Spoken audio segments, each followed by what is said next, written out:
Assalamualaikum warahmatullahi wabarakatuh. Waalaikumsalam warahmatullahi wabarakatuh. Alhamdulillahirrahmanirrahim. Wassalatu wassalamu ala asyrofil anbiya'i wal mursalin Sayyidina wa maulana Muhammadin wa ala alihi wa sahbihi ajmain, amma ba'du. Yang terhormat Bapak Kepala SD Negeri Gradinan 2, yang saya hormati Ibu Guru SD Negeri Gradinan 2. Marilah kita panjatkan puja dan puji syukur kita kehadirat Allah Subhanahu wa Ta'ala yang telah melimpahkan segala rahmatnya kepada kita semua, sehingga kita semua dapat berkumpul di ruang kelas 4 SD Negeri Gradinan 2 ini untuk melaksanakan kegiatan pemaparan rencana tidak lanjut rancangan pembelajaran berbasis proyek oleh saya sendiri, Fani Feriawan, sebagai guru PJOK SD Negeri Gradinan 2 tanpa suatu halangan apapun. Sholawat dan salam semoga tetap tercurahkan pada junjungan kita Nabi Agung Muhammad Sallallahu Alaihi Wasallam yang kita tunggu-tunggu syafaatnya pada yaumul akhir nanti. Sebelumnya saya mengucapkan terima kasih kepada Bapak Ibu Guru telah menyempatkan waktu untuk membantu saya dalam memberikan pemaparan yang akan saya lakukan setelah ini. Untuk penuntutan acara, yaitu yang pertama pembukaan, yang kedua nanti saya melakukan pemaparan, yang ketiga sesi tanya jawab, dan yang keempat penutup. Untuk mempersingkat waktu, mari kita buka ke acara yang pertama, yaitu pembukaan dengan membaca basmalah bersama-sama. Bismillahirrahmanirrahim. Semoga diberikan kelancaran sampai akhir nanti. Amin. Terus selanjutnya langsung saja ke acara kedua atau acara inti, yaitu pemaparan tentang rencana tindak lanjut. Rencana tindak lanjut ini saya buat untuk memenuhi tugas PKG PJOK se-Jawa Tengah. Nah, di sini saya membuat rancangan pembelajaran berbasis proyek yang berjudulkan PHBS melalui 3S. PHBS di sini yang dimaksud yaitu pola hidup bersih dan sehat. Sedangkan 3S-nya yaitu yang pertama senam, yang kedua sikat, dan yang ketiga makan sehat. Nah, PHBS melalui 3S senam, sikat, makan sehat ini akan dijelaskan di slide berikutnya. Topik utama yang dibahas dalam presentasi ini yaitu ada 8. Yang pertama latar belakang, yang kedua tujuan program, yang ketiga capaian yang diharapkan, yang keempat langkah-langkah, yang kelima rincian kegiatan, yang keenam aset yang dimiliki sekolah, yang ketujuh rencana evaluasi, dan yang kedelapan yang terakhir yaitu tantangan dan solusi. Jadi kegiatan ini, program ini dilatar belakangi oleh perilaku hidup bersih dan sehat. Nah, perilaku hidup bersih dan sehat atau sering disebut dengan PHBS adalah sekumpulan perilaku yang dilakukan atas kesadaran seseorang sehingga anggota keluarga tersebut dapat menolong dirinya sendiri di bidang kesehatan dalam kegiatan kesehatan di masyarakat. Pendapat ini dikutip dari Departemen Kesehatan Republik Indonesia tahun 2011. Selanjutnya yaitu kenyataan di lapangan.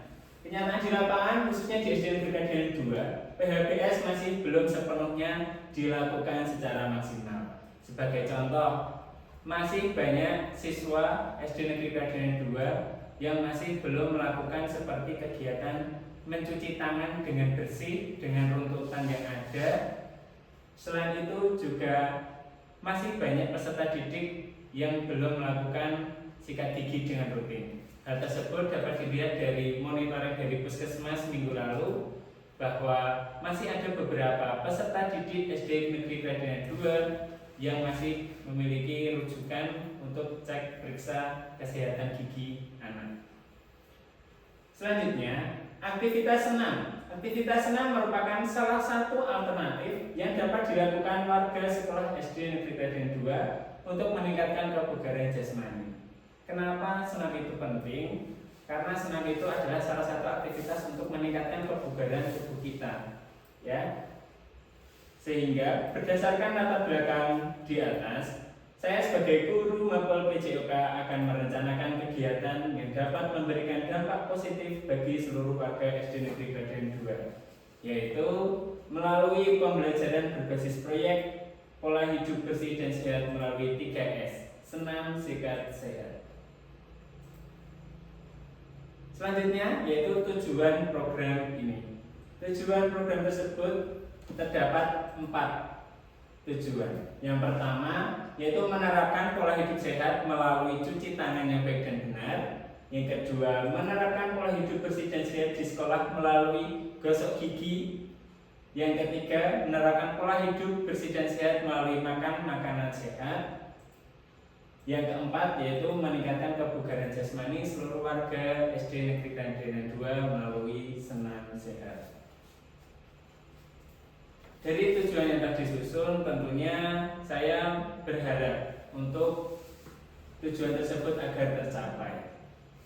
Capaian yang diharapkan yaitu ada 4, yaitu terciptanya pembiasaan cuci tangan dengan baik dan benar bagi peserta didik. Yang kedua, terciptanya pembiasaan sikat gigi dengan baik dan benar bagi peserta didik. Yang ketiga, terciptanya pembiasaan makan makanan sehat bagi peserta didik. Dan yang keempat, terciptanya tingkat kebugaran jasmani yang baik bagi seluruh warga SD Negeri Baden 2. Selanjutnya, langkah-langkah kegiatan untuk mencapai tujuan dan capaian yang diharapkan tadi terdapat 5 langkah. Yang pertama, yaitu sosialisasi. Sosialisasi saya lakukan pada hari ini, yaitu mensosialisasikan program kepada kepala sekolah, guru-guru, ya. Selanjutnya yaitu langkah kedua, perencanaan kegiatan. Perencanaan kegiatan yaitu rencana dan persiapan apa yang perlu disiapkan untuk melakukan program tersebut.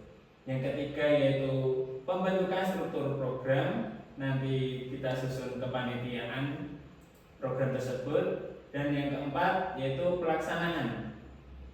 Untuk pelaksanaan program ini, rencananya saya akan menerapkan program ini pada setiap hari Jumat, tepatnya pada pagi hari jam 7 tepat.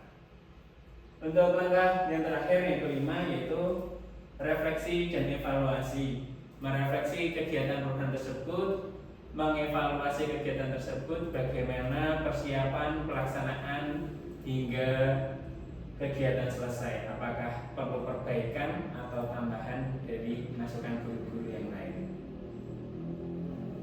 Rincian kegiatan. Di sini saya menjelaskan rincian kegiatan program yang akan saya laksanakan, yaitu kegiatan PHBS melalui 3S, senam, sikat, makan sehat dilaksanakan di SD Negeri Baden 2 setiap hari Jumat pukul 7 oleh seluruh guru dan peserta didik mulai dari kelas 1 sampai kelas 6. Kegiatan diawali melalui senam pagi.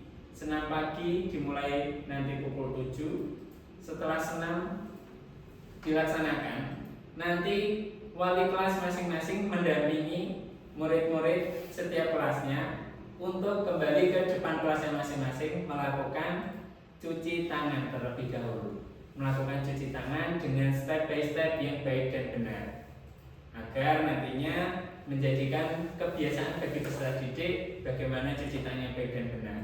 Setelah melakukan cuci tangan yang baik dan benar, nanti wali kelas masing-masing juga mendampingi peserta didik kelasnya masing-masing untuk melakukan gosok gigi yang benar. Jadi nantinya diharapkan anak-anak membawa sikat gigi dan pasta gigi dari rumah masing-masing. Setelah melakukan sikat gigi, nanti program selanjutnya tahap yang terakhir yaitu makan makanan sehat. Nah, makan makanan sehat ini diharapkan nanti anak-anak membawa bekal dari rumah yang berbentuk makanan sehat lengkap dengan nasi, sayur, mungkin ditambah buah-buahan dan daging. Ya. Setelah semua rangkaian kegiatan selesai, guru dan peserta didik membersihkan lingkungan yang digunakan untuk kegiatan. Dalam pelaksanaan kegiatan membutuhkan kolaborasi dari semua anggota komunitas belajar. atau komunitas belajar akan berperan sebagai fasilitator dan penggerak kegiatan. Sedangkan 7 aset yang dimiliki oleh sekolah akan menunjang keberhasilan dalam kegiatan. Aset yang dimiliki di sekolah terdapat 7 aset. Yang pertama, aset manusia yang terdiri dari kepala sekolah, guru, dan peserta didik. Yang kedua, aset sosial yang terdiri dari komite sekolah, wali murid, dan masyarakat sekitar sekolah. Yang ketiga, aset fisik yaitu sarana dan prasarana sekolah. Yang keempat, aset finansial kita ambil dari dana bos. Yang kelima, aset politik yaitu koordinasi dengan berbagai pihak dalam mendukung kebijakan guru dan aspirasi peserta didik. Yang keenam, yaitu aset agama dan budaya, pembiasaan untuk melakukan berdoa sebelum dan setelah melaksanakan kegiatan. Dan yang terakhir, yang ketujuh, yaitu aset lingkungan, yaitu lingkungan sekolah yang bersih dan sehat. Tahap selanjutnya yaitu rencana evaluasi. Di sini evaluasi dilakukan oleh 3, yaitu peserta didik, guru, dan wali murid. Dan peserta didik melakukan refleksi bersama wali kelas masing-masing. Untuk rencana evaluasi bagi guru yaitu melaksanakan kegiatan wawancara dan diskusi. Sedangkan rencana evaluasi untuk wali murid nanti survei kepuasan terhadap kegiatan tersebut. Selanjutnya, tantangan dan solusi. Tantangan yang di sini yang dimaksud adalah tantangan, kemungkinan ada tantangan dalam melaksanakan program tersebut. Nah, jadi prediksi tantangan yang saya buat yaitu yang pertama, terjadinya saling mendahului antar peserta didik sehingga dalam melakukan cuci tangan dan sikat gigi menjadi kurang maksimal.